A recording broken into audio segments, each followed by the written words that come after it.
the international commentators, international players and analysts see Raheem Cornwall on the field. They said he's totally out of place, but he has a particular talent. Tell us what the thinking is among some international commentators re Raheem Cornwall. I think the thing with Raheem Cornwall is that his numbers do the talking. Really, he's now scored. I think in the beginning of his international career, bizarrely, I think he averaged about 5 or 6 across his first few tests, and actually didn't score any runs when he came over on the England tour. But he's an exceptional talent. He's a very, very, very good off spinner. On the one hand, he's an extremely powerful and measured bat, and he's very effective at first slip. And I think that, often we have a player over here in the UK who battled with his fitness, a guy called Samet Patel, who played for England. He played for Nottinghamshire as well. And often, he would be criticised because of his weight and fitness. But I just feel that, but he went on to play for England, and he still has a very enduring county career. But I think with Raheem Cornwall, the key thing is that his 3 disciplines, and he does them well. He catches pigeons at slip, doesn't he? He's got a great set of hands back there. He's an aggressive player. He can bowl long spells, arduous spells in very, very difficult conditions, both in the subcontinent, of course, and out in the Caribbean. He does all the disciplines well, and I think the size or the physical makeup of him is basically just a complete sideshow and should not detract from the raw ability he has as a supreme cricketer. The match situation at the moment now, Tino, West Indies have avoided the follow-on at 224, they're 162 behind at this stage. Your thoughts on the match situation, given that we may lose play, but suppose we were not to lose play. Your thoughts on the match situation at the moment? Obviously, West Indies try to hang around as long as possible. De Silva and Shannon Gabriel. I'm not sure how long Shannon Gabriel will last for, but I think that the Sri Lankans will come back out and bat, Andrew, and I think that might put West Indies in a good position to draw the game with the inclement weather. I think that the captain of Sri Lanka might reconsider what he does in terms of batting for long periods. If he can bowl out the West Indies first thing in the morning with a 160-odd lead, I think that he will look to get at least 120 runs and put West Indies back in as quickly as possible to give his team any chance or any possibility of winning this game because of the weather that's around. But I think that right now is even Stevens in terms of a drawn cricket game. So we'll see how the weather goes tomorrow in Gaul. Johnny, the pitch in Gaul, Rex was telling us the last 2 days that there's plenty of bunks, and we did see a lot of bunks moving from day 1 to day 2 and then day 3. Typical Gaul pitch, of course, but lots of bunks in Sri Lanka as usual. Yeah, I mean, it certainly takes a lot of turning in Gaul. Certainly the 2 pitches that England played on in their last test series spun from the very off, and we've seen that through the course of this game. But I think what will be interesting is that Sri Lanka will just be mindful of the West Indies' ability to chase. You think about that 395 that they chased in Bangladesh, and that will have a bearing on things because they'll be wary of leaving a carrot dangled on the one hand. Something like 280 you feel would be a massive chase for the West Indies to do. But the fact that you have the weather is a massive factor, and that will play into the minds, you feel, of Sri Lanka. Because on the one hand, they'll be thinking, well, we've got the weather around, we want to try and get the West Indies back in there. But on the other hand, they'll be thinking, hang on, the West Indies are very dangerous in the 4th innings. They've chased 4 significant chases since 2007 of 200 plus, and of course the 395 in Bangladesh as well. They'll be very, very mindful of that, which will just be fascinating, you feel, as the game develops tomorrow. And you mentioned the 395, and apparently, Johnny, you're pretty sweet on it. When West Indies chased that down in Bangladesh, I think there were very few people who actually thought it could happen. But Johnny, you witnessed it, as we all did, live on television, and it was an incredible chase. And Karunaratne is known as a fairly defensive captain. Do you think he will want to bat on for maybe far too long, so as not to give West Indies an opportunity to chase down an unlikely victory? Yeah, I think this is the fact, and this is the advantage that the West Indies have because of the kind of not the mental scarring, but the fact they've done it before in subcontinental conditions. I mean, the difference is in Bangladesh that pitch didn't particularly break up and held through, and this pitch is significantly more advanced than that. But if you take that 395, only 4 sides in the history of the game have defended a position that the West Indies did, let alone win a Test match like that. The fact that we've got rain in the equation will make it fascinating because the Sri Lanka will want to go 1-0 up, but they won't want to leave the door ajar. It'll be a fascinating game of cat and mouse tomorrow. Tino, your thoughts on it, because I know that you are an aggressive cricketer. You played on the most positive captain the West in the Caribbean has ever had, that's Courtney Brown. But Dimov Ratne, as I said to Johnny, appears to be a slightly defensive captain and would not want to let go of the ball literally against a West Indies team. Yeah, look, I will back my bowlers. I would give the West Indies about 280 to win tomorrow because of the weather. 280 to just about 300 runs, and get my spinners opening the ball at the West Indies if it was Ratne. Because at the end of the day, West Indies have not batted well in the last, since that 395 that they chased. The pitching goal is bouncing and turning. You have some of the best spinners in the world. The pitch is a spinner's pitch. And I think 300 is like 550. If the West Indies is chasing and they back themselves, the likes of Blackwood get off. Culmeers get off as well. Jason Holder can get some runs in that lower middle order and rally things. We have a fascinating next 2 days for sure. But really and truly, if it was the captain of Sri Lanka, I would give West Indies 280 to win. Okay, that's Tino suggesting that. Johnny, let's look forward now. This test match is now 3 days gone. There's been a lot of discussion about the selection of the West Indies team for this test match. The second test is going to be played at Galle as well, probably a similar pitch. When you woke up and saw the West Indies 11, what was your thinking when you saw the 11 as put out by coach Phil Simmons and skipper Craig Brathwaite?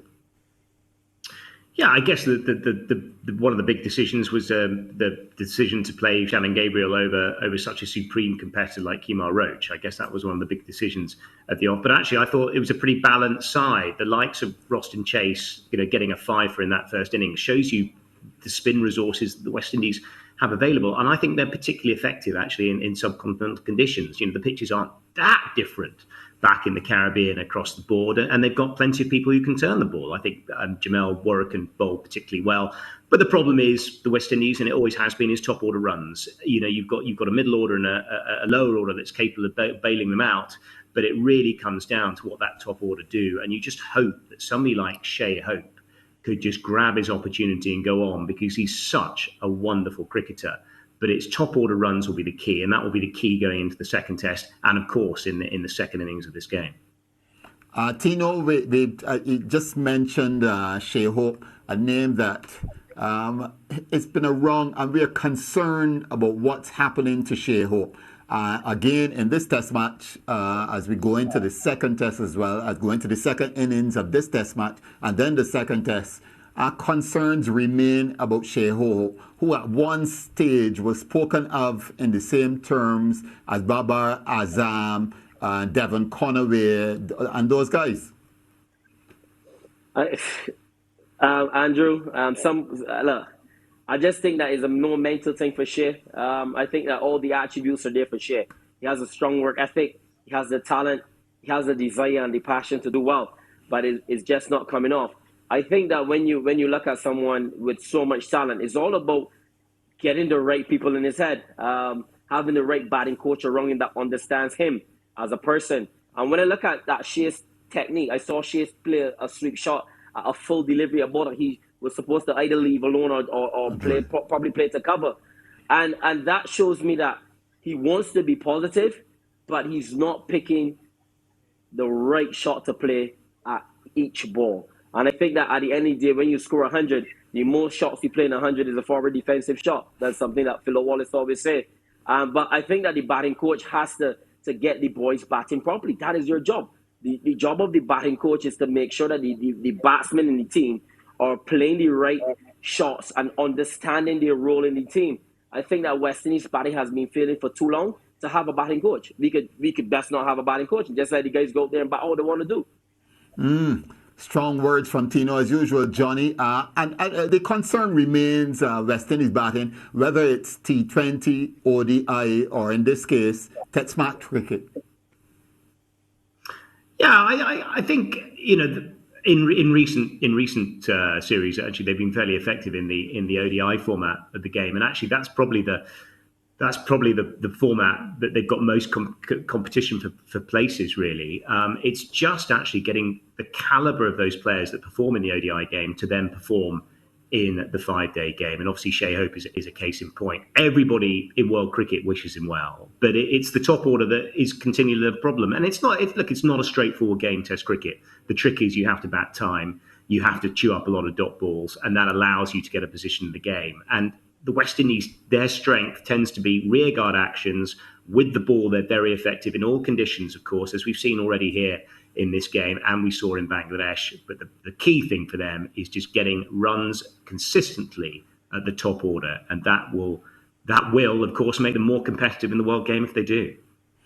Tino, let's look forward now to day 3. What does West Indies need to do first of all, and then what does Sri Lanka need to do on day 4? In fact, in day 4 of this Test match. Well, West Indies just need to see how long De Silva and Shannon Gabriel can hang around. But if they get the opportunity to bowl, they have to be positive. Run at Sri Lanka, and that is how you have to play that brand of cricket. Shannon Gabriel got to run in and bowl at 90 plus miles an hour. That's why you're being played in the squad. Jason Holder continued to keep that lane and that magnificent length. What would be incredible for him to get some wicket as well. But if West Indies can restrict Sri Lanka somewhat in the third innings, I think they give the West Indies a opportunity to hang in this game. Not to win it, but to hang in and be competitive. But for Sri Lanka, they'll be looking to add another 120, 130 runs to try to put themselves in the box seat. So it's going to be an intriguing day of cricket the next 2 days. Johnny, your thoughts? You've been watching international cricket for a number of years. A position like this at the end of day 3, it still suggests that even though we lost so much time on day 3, there's still the possibility of victory, perhaps on either side.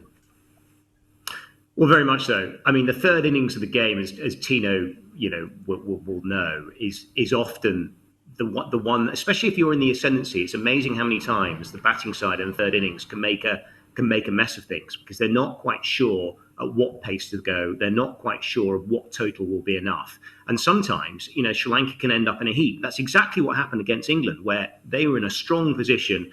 Their third innings, they got rolled over, and England had a very, very straightforward chase. Now, they're way ahead in this game against the West Indies, as far as that position is concerned in terms of the run differential between the two sides. But it's amazing how many sides have the ascendancy going into that third innings and make a mess of things. And that scenario is what the West Indies will be hoping for tomorrow.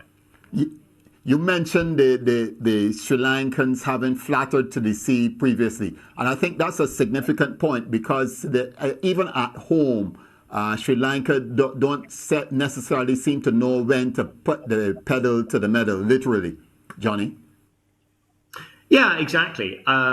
I mean, that was the case in point when England were last there in that 2-test series. England won 2-0. And actually looked quite comfortable. But largely we were flattered by the runs of Joe Root, and Sri Lanka had their opportunities. They collapsed in a heap in the first test in the first innings, and they collapsed in a heap in the third innings of the second test, and that was the killer. But this is a side that's a lot stronger than they have been in recent test series, with the likes of the fact they've got their captain back, of course, the likes of Angelo Matthews being in the side. They had a pretty good showing in the World T20 as well. This is a side going, I feel, from strength to strength. Plenty of young talent who are starting to perform in the side. So it'll be fascinating to see how they go about things tomorrow.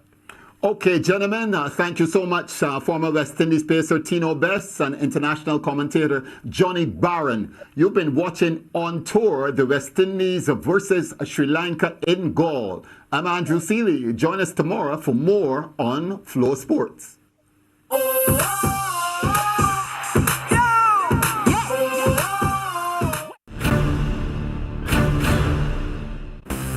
Cricket fans, the FlowSports platform has another good one for you. It's the Super Smash T20 League in New Zealand, starting November 26th through to January 29th. The Wellington Firebirds won the last tournament. Who will it be for the 2021-2022 staging? For the answer, join FlowSports starting November 26th for Super Smash T20 Cricket.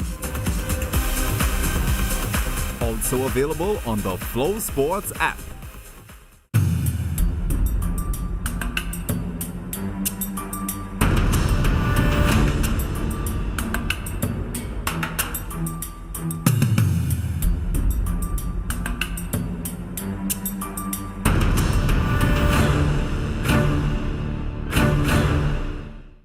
A surprising turn for all that Salzburg have been successful in winning this UEFA Youth League before. I don't think too many people were expecting them to surge to the top of the group, but that's exactly what they've managed to do. They've just beaten Wolfsburg twice. Salzburg then are top, Sevilla in second, and if Sevilla can beat Wolfsburg today, a much changed Wolfsburg side, might I add, then they will be sure of at least a place in the playoffs, heading through into the knockout stages of this UEFA Youth League. You'd have to say that Sevilla, given the team that Wolfsburg have picked here, are considerable favourites to win and to do just that. Wolfsburg already out, so as the old saying goes, playing for pride. It's been a German nightmare once again in this UEFA Youth League. Apart from Borussia Dortmund, who are top of Group C, Bayern, Leipzig, Wolfsburg are all bottom of their groups and are all already out.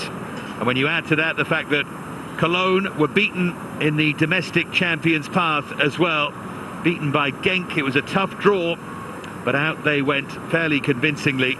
It has been a horror show for German sides, and they've got a poor record in this UEFA Youth League. That has continued. You can see over on the far side